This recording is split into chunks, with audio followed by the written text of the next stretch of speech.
Napapansin ko na laging pinag-iinitan ng aking asawa, ang aking balbas. Hindi ko nga ito maahit-ahit dahil dito ay pakiramdam ko, gumagandang lalaki ako. Isang umaga habang nag-aalmusal kami ng aking asawa, sinabihan niya akong ahitin ko na daw ang aking balbas. Tinanong ko siya kung naglilihi ba siya. Sinagot lang niya ako ng hindi.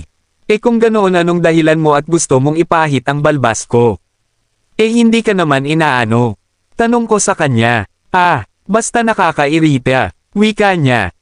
Umalis na lang ako at pumasok na sa trabaho dahil ayaw kong patulan ang toyo niya.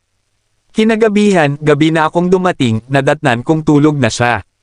Hindi ko na siya ginising at nagpalit ng damit at tumabi na lang ako sa kanya. Nararamdaman niya yata na may tumabi sa kanya, kinapa niya ang mukha ko, kinapa niya ang balbas ko, at nagwika ng, Modesto.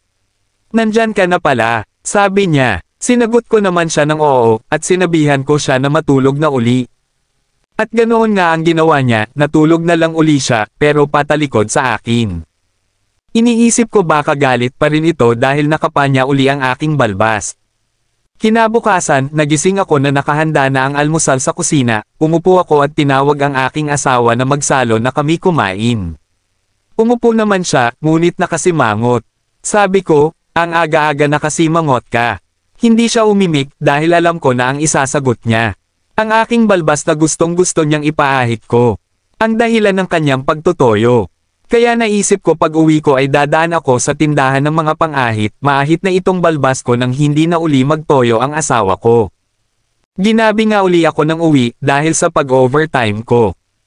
Alam kong tulog na ang aking asawa, kaya pumunta muna ako ng CR para maahit ang aking balbas.